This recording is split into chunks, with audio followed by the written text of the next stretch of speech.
Halo guys, balik lagi sama gua Raden Rauf, balik lagi di YouTube channel gua, dan seperti biasa setiap malam Jumat waktunya galau malam Jumat.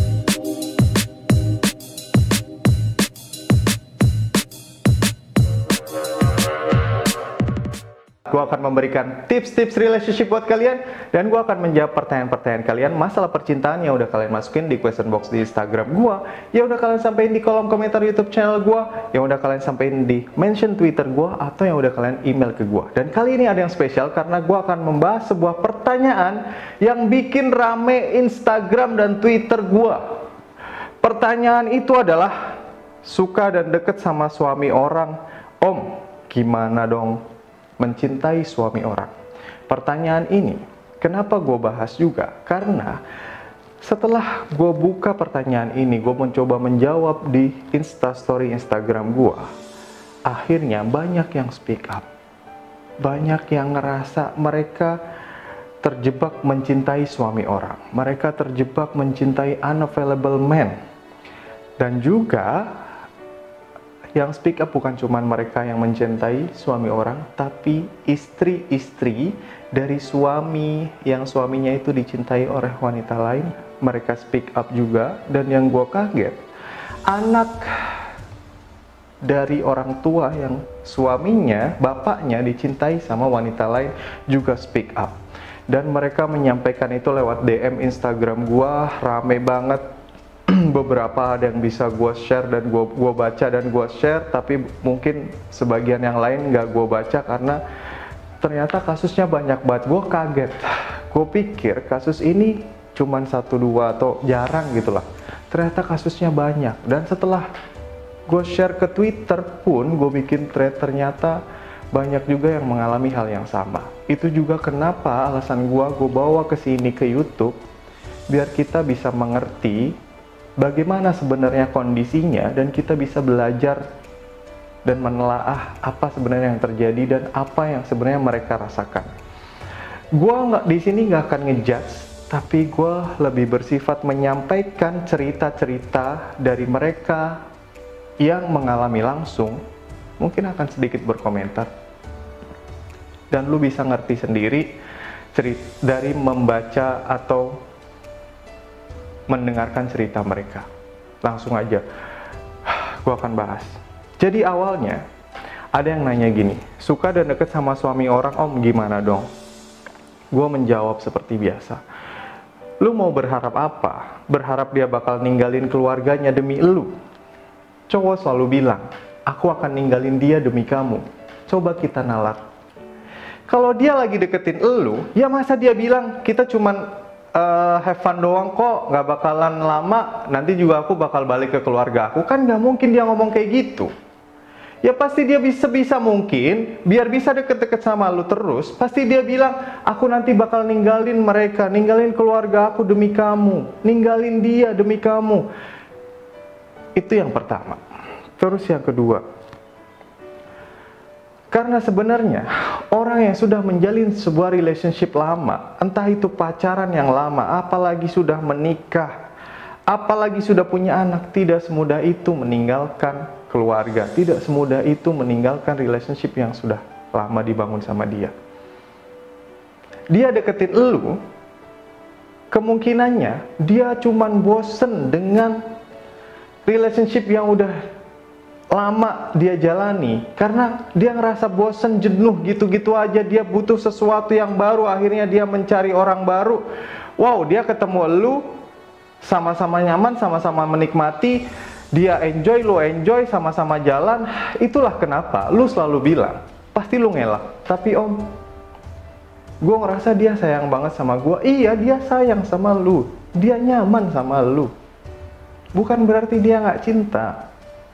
Tapi akan ada saatnya orang ini bakal kembali ke keluarganya, dan elu yang akan jadi korban, elu ditinggal, elu yang sakit. Gue menyampaikan itu. Terus kemudian ada yang bertanya, selalu gue tutup namanya ya, jadi anonim. Dia bertanya gini, kalau suami orangnya belum punya anak gimana? ini di titik ini gue jujur ngerasa kayak anjir, gue tadi kan barusan jelasin panjang lebar ya, lu kok lu masih mencari pembenaran lagi, masih mencari cara gitu. Tapi gue mencoba memahami gimana ya, orang namanya orang cinta itu kan kadang buta gitu, kadang dibutakan oleh cinta gitu. Padahal gue selalu ingat sebuah pesan, cinta itu ciptaan Tuhan. Jadi kita kita boleh mencintai sesuatu, tapi kita jangan sampai dibutakan oleh cinta. Kalau kita mau berterima kasih, kalau kita mau menghamba, itu tetap kepada Tuhan yang menciptakan cinta. Jangan sampai kita menjadi diperbudak sama cinta gitu. Lu mengatasnamakan semuanya atas nama cinta, sampai lu buta. Kalau lu melanjutkan hubungan lu, itu lu menyakiti wanita lain, menyakiti sebuah keluarga, ada istri di situ, ada anak di situ. Tapi dia tetap bertanya, "Om, tapi kalau dia belum punya anak gimana?" Akhirnya gue jawab dong,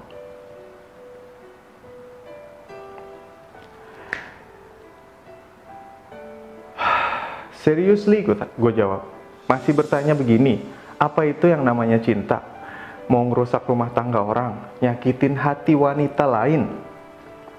Gue gak ngerti ya, gue bilang. Kalau emang cowoknya brengsek, ngapain lu mau diajak brengsek juga gitu.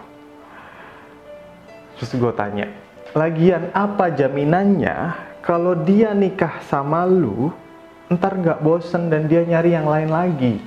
Karena sekarang kondisinya dia nikah sama orang lain itu. Dia nikah sama istrinya yang sekarang. Dia lagi bosen dan nyari elu. Lah ntar nikah sama lu, bosen sama lu, kan nggak ada jaminan dia nyari yang lain lagi. Terus apa jaminannya dia sekarang selingkuh sama lu, tapi ntar kalau udah sama lu, apa jaminannya dia nggak menyelingkuhin lu? Dia selingkuh sama orang lain, apa jaminannya?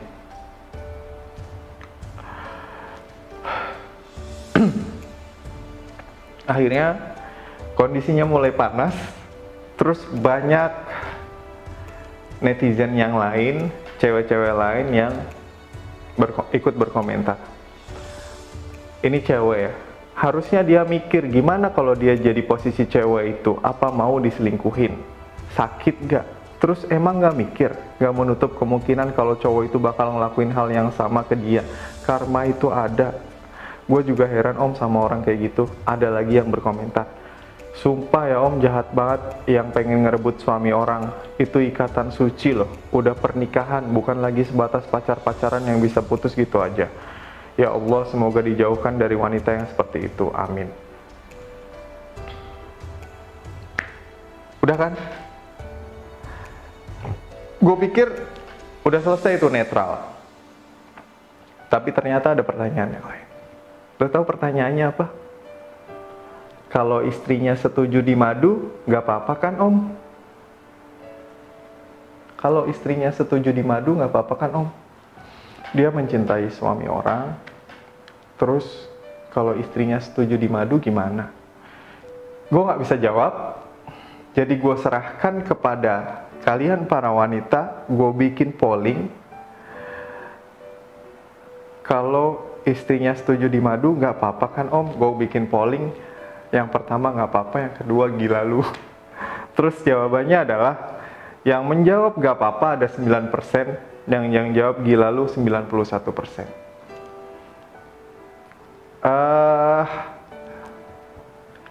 Habis itu, udah dong. Berarti kan mayoritas memang merasa nggak mau dimadu gitu. Ada yang berkomentar ke gue juga, nggak ada om yang mau dimadu, itu di mulut aja, di bibir ngomongnya, padahal di dalam hati pasti sakit banget gitu. Ada omongan kayak gitu. Terus gue bilang, ya udah sih, ngapain lu cewek-cewek ngejar suami orang, lu ngejar unavailable man gitu. Mendingan lu cari cowok single, jomblo yang di luar sana tuh masih banyak gitu. Mereka juga kasihan kan kalau lu rebutin suami orang yang jomblo-jomblo ini, ntar dapet siapa gitu.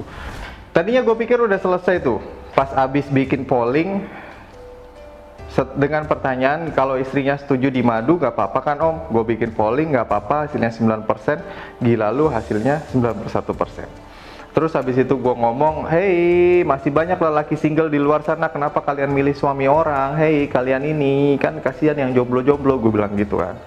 Ternyata masih banyak yang masuk lagi, saling mendukung sesama perempuan. Gak ada perempuan yang benar-benar rela di madu sis, mau gimana pun hatinya tetap hancur. Terus gak punya otak, gak punya hati. Lu cewek apa manusia jadi-jadian sih? Nyari aja terus alasan dan pembenaran. Sekarang bisa aja tertawa hahaha berhasil ngerebut suami orang. Dosa lo di neraka, mampus lo, gila banget jadi cewek. Aku baru 18 tahun dan mungkin gak ngerti, tapi baca pembenaran ini dari tadi bikin gua enek sama cewek begituan. Terus ada yang menyampaikan bahwa laki-laki, suami atau pacar orang tersebut bisa sukses, tampan, sehat, romantis dan lain-lain saat ini tuh bisa jadi atau kemungkinan besar karena doa dan dukungan, kebahagiaan dan pengorbanan dari wanita yang sekarang.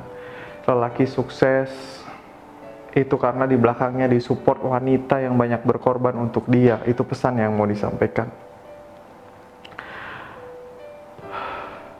Ada juga case begini, dia cerita ini ya, pernah ada di posisi gini om, cuman aku juga korban karena dibohongin gitu dibohongin pakai identitas palsu.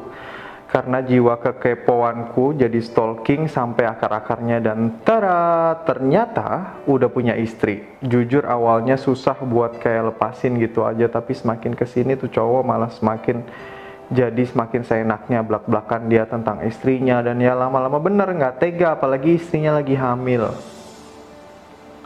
Istrinya lagi hamil anak pertama mereka. Langsung aku nutup semua akses untuk komunikasi, Awalnya cuman nggak diwaroin, taunya malah ngechatin terus, ya udah diblok semuanya sampai akhirnya bisa lepas kok.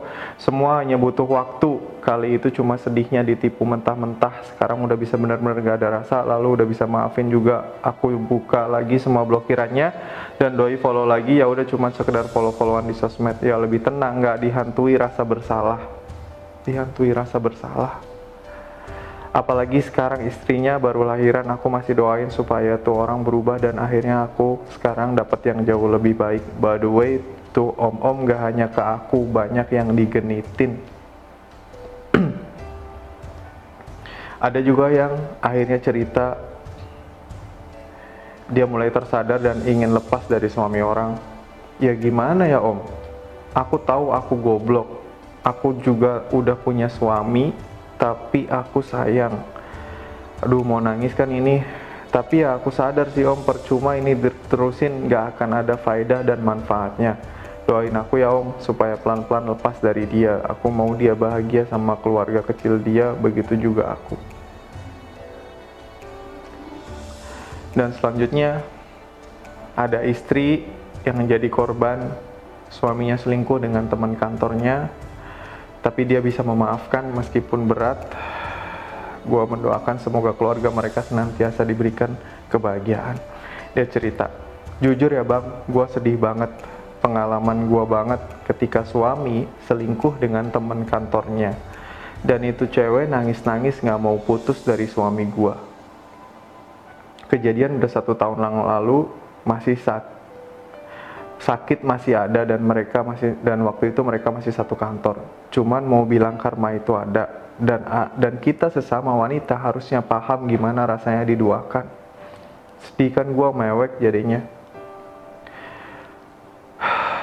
Gue mendoakan supaya kalian menjadi keluarga yang bahagia. Dia benar-benar belajar dari kesalahannya dan berubah menjadi lebih baik, dan semoga kamu bisa belajar mempercayai dia kembali. Semoga keluarga kalian selalu bahagia. Amin. Kemudian ada lagi yang bertanya, dari cewek yang suka suami orang. Kalau ternyata istrinya gak pernah memperlakukan suaminya dengan layak, gimana om? Misal istrinya cuman taunya duit aja, sedangkan suaminya yang pontang-panting nyari duit gak diurus, jadi nyari wanita lain yang bisa lebih menghargai dan mengerti dia. Sampai akhirnya keduanya saling nyaman dan gak mau pisah, padahal udah berkali-kali ketahuan sama istrinya, tapi tetap aja istrinya gak berubah. Suami pun tetap milih perempuan kedua itu. Setiap ribut istrinya selalu kabur dari rumah bawa anak-anaknya yang diberatin sama suami. Anak-anak bukan istri, gimana tuh Om? Gue jawab gini, selalu ada dua sisi dari setiap kejadian. Yang kamu dengar cuman dari pihak suami yang mohon maaf dia sedang deketin kamu. Dan satu lagi, kita nggak bisa ngejudge seseorang. Kita nggak akan pernah tahu apa sebenarnya yang dia hadapi, perjuangan apa yang dia lakukan, kita nggak pernah tahu. Dan selanjutnya, ini cukup mengagetkan karena gue sampai nggak mau buka DM-nya karena gue bingung, gue harus respon gimana gitu. Pernyataannya gini, dia cerita kayak gini, aku salah satu pelaku yang telah merebut Om. Aku selalu bilang kalau aku ingin mundur, tapi laki-laki itu kekeh ingin tetap bersama denganku. Akhirnya, singkat cerita, dia benar-benar meninggalkan wanitanya dan sampai sekarang aku tahu wanita itu masih berusaha berdiri dan bangun kembali. Untuk Mbak S, maaf telah mengambil kebahagiaanmu. Semoga kamu mendapatkan laki-laki yang jauh lebih baik dari yang lalu. Semoga Mbak selalu dikelilingi orang-orang yang baik. I just don't know how to respond it. Gue nggak buka DM-nya, gue cuma screenshot aja.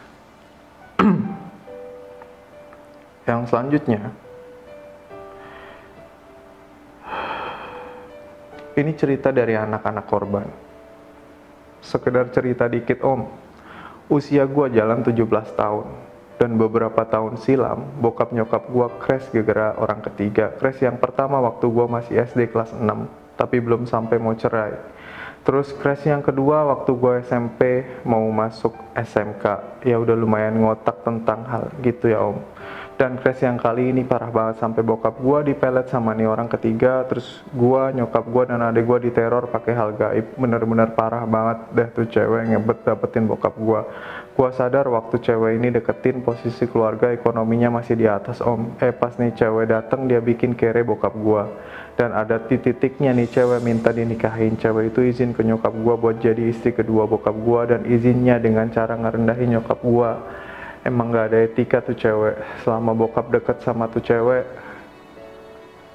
gua, nyokap gua, adik gua dilupain gitu aja. Tapi berkat kegigihan, doa plus support orang sekitar, rumah tangga bokap nyokap bisa diselamatin dan bertahan sampai sekarang.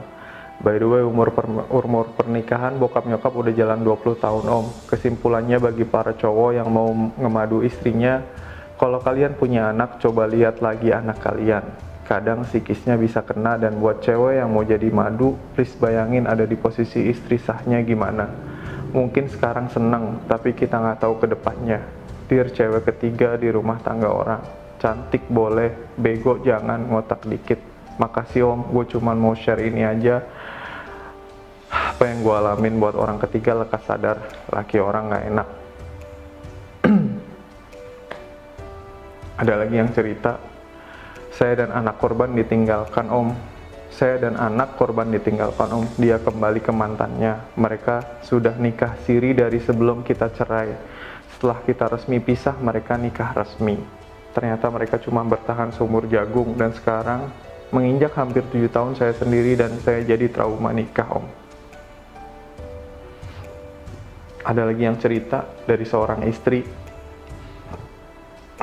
Mantan suami 2 tahun kemarin pengen minta persetujuan di madu dari desakan pelakor yang katanya di madu nggak bakal lama. Akhirnya apa?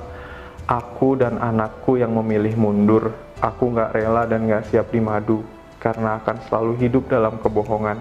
Buktinya sampai sekarang masih sama pelakor itu. Gara-gara wanita yang doyan suami orang, yang mau instan, nggak merasakan istri yang berjuang nemenin suami dari zaman belum nikah sampai ke level perekonomian yang lumayan baik 8 tahun. Begitu aja diambil wanita yang berdalih mantan suamiku mirip mantannya, sampai dia rela mau dimadu saking ngebet sama mantan suamiku, tapi berpikir ada anak aku yang dia korbankan. Demi nafsu ingin menjadi suami orang, anak yang jadi korban. Ada lagi yang cerita, aduh bingung sih sama yang kayak begini. Jujur aku yang mamaku dimadu aja sakit banget. Tahu gimana rasanya, gimana perasaan mamaku. Buat kalian cewek yang ya Buat kalian cewek, bukan wanita yang mungkin tahu pasangannya sudah berumah tangga, coba deh ego kalian sampingin. Kalau karma jalan nantinya ke kalian gimana? Dan anak kalian juga sampai rasain hal itu, apa kalian gak mikirin gimana psikisnya? Gak mikir gimana beban anaknya buat bisa ibunya seneng, buat bayar semua air mata yang dikeluarin ibunya. Nyari pacar boleh, tapi jangan om-om juga dong kalian cari pacar atau ATM berjalan sih. Ada anak yang bercerita, ibuku korban dari wanita yang gak tahu diri yang udah ngerusak kebahagiaan kami. Bener-bener hancur rasanya ngelihat keluarga kayak gini. Ibuku gak mau pisah, biarpun dari awal dimadu sampai sekarang sama sekali gak pernah dikasih nafkah. Jangankan nafkah, dijengukin aja kagak, karena tahu anak-anaknya gak bakalan ada yang urus kalau dia pergi. Dan syukur setelah beberapa tahun berlalu menderita, aku, kakak, dan ibuku bangkit dari keterpurukan, sedikit demi sedikit memperbaiki diri. Tahu kan om, karma itu cepat, merekalah yang merasakan penderitaanku dulu, tapi aku berusaha untuk tidak membenci, sejahat apapun dia tetap orang tua aku. Gue sedih banget pas waktu baca-baca cerita yang disampaikan oleh anak-anak yang jadi korban.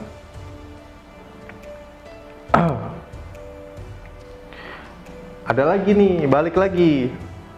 Ada cewek yang suka sama suami orang, terus dia bilang gini, coba ya kita telah ya. Om, awalnya gue kenal cowok ini mengaku duda anak satu. Setelah kita jalanin beberapa bulan, ternyata dia suami orang. Suami yang ditinggal istri dan anaknya.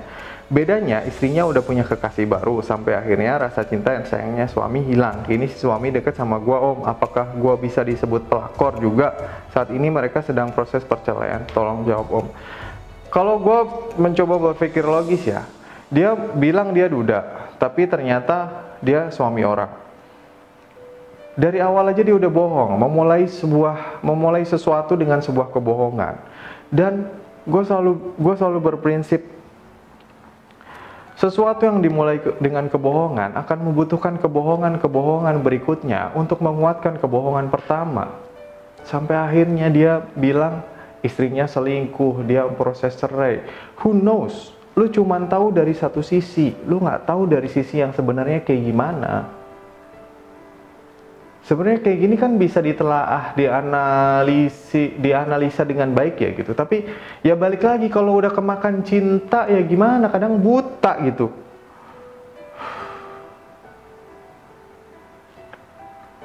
Ini ada lagi yang sedih banget. Dari anak kecil, bukan anak kecil ya, dari anak yang jadi korban. Assalamualaikum.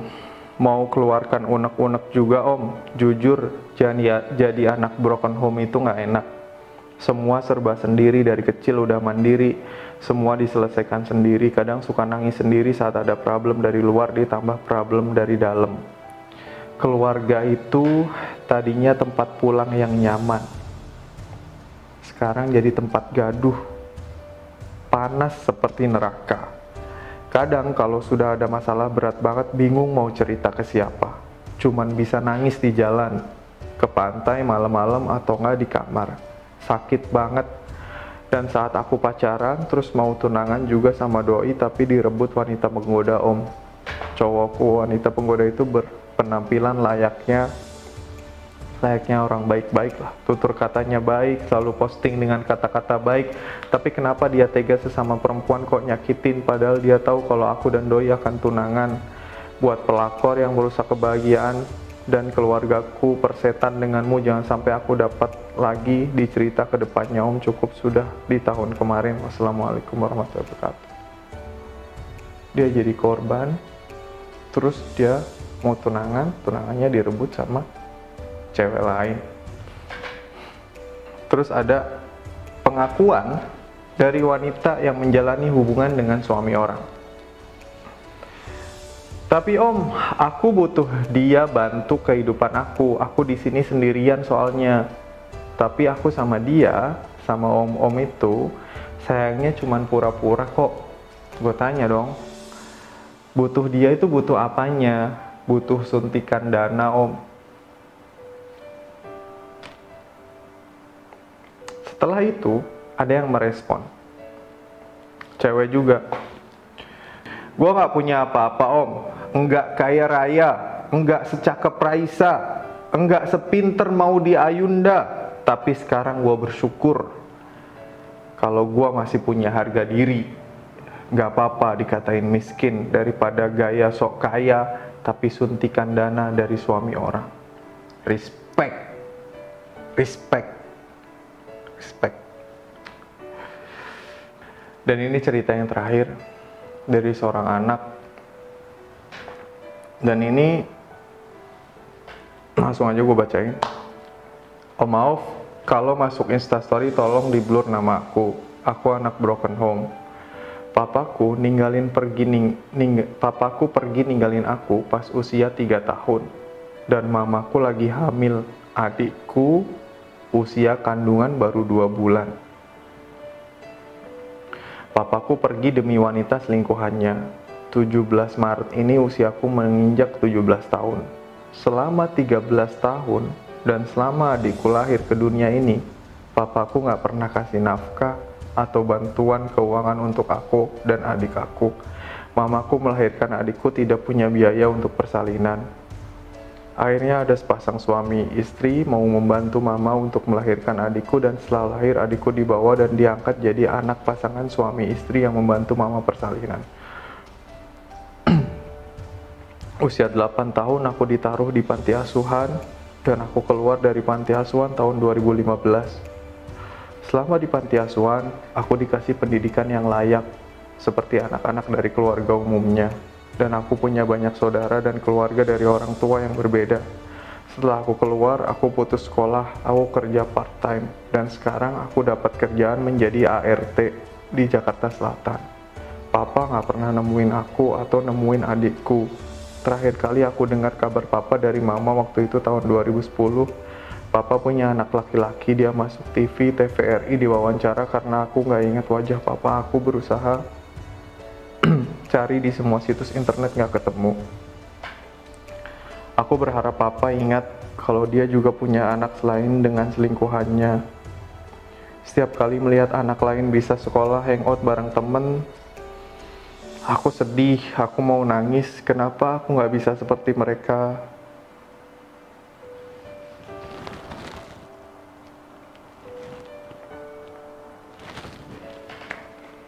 Jadi kalian para wanita atau pria, jika kalian ingin merebut pasangan hidup orang lain yang sudah berkeluarga dan memiliki anak, kalian tidak hanya merebut sosok ayah atau sosok ibu untuk anak itu, tapi juga merebut masa depan anak mereka. Kalian bahagia di atas penderitaan kami. Kalian merenggut sosok ayah untuk kami, dan juga kalian membuat masa depan saya hancur karena keinginan ego kalian berdua.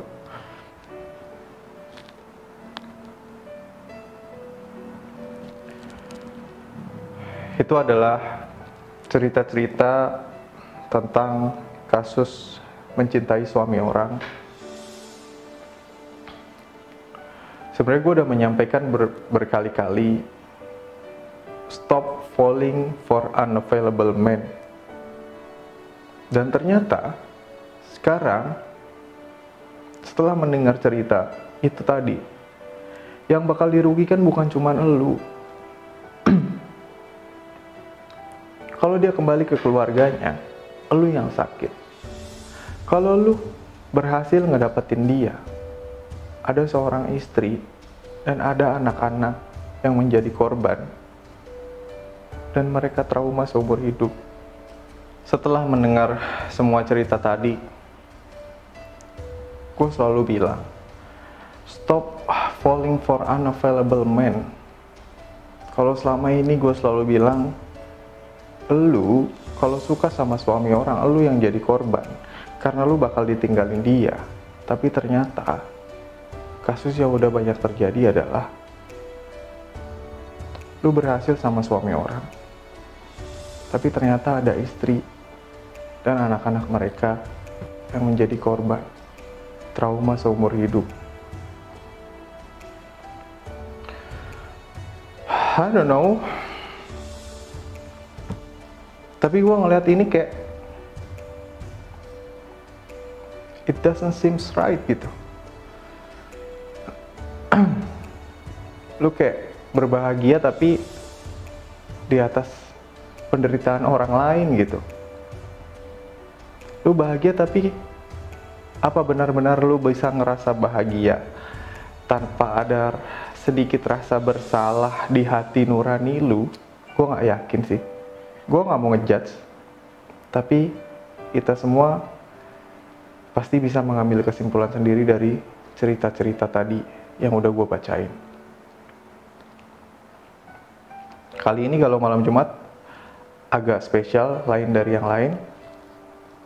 Memang gue buat khusus untuk tentang membahas mencintai suami orang. Dan semoga kita semua terhindar dari orang-orang jahat, orang ketiga. Dan gue gak cuman menyalahkan pihak wanita, enggak. Karena orang gak bisa masuk kalau pintunya gak dibuka. Sama aja, dua-duanya. Ya. Sepertinya sampai sekian Galau Malam Jumat edisi kali ini. Lu punya cerita tentang mencintai suami orang, atau lu jadi korban, lu anaknya, lu istrinya, atau lu punya cerita pacar lu direbut orang, silahkan sampaikan di kolom komentar biar kita saling berbagi dan saling belajar dari pengalaman yang lain. Dan lu mau gue bahas tema apa di next Galau Malam Jumat, silahkan sampaikan di kolom komentar. Dan gue mau menjelaskan sekali lagi, tujuan gue membuat konten Galau Malam Jumat ini bukan untuk mengajak kita galau-galauan, tapi biar kalian gak bego-bego amat kalau lagi jatuh cinta. Jadi please support gue gampang dengan cara subscribe, like, comment, and share. Biar gak banyak lagi korban yang sedih, trauma karena rumah tangganya dirusak atau rusak. Sampaikan video ini kemana-mana, silahkan share kemana-mana. Semoga kita selalu bahagia. Sampai jumpa di Galau Malam Jumat berikutnya. Ciao!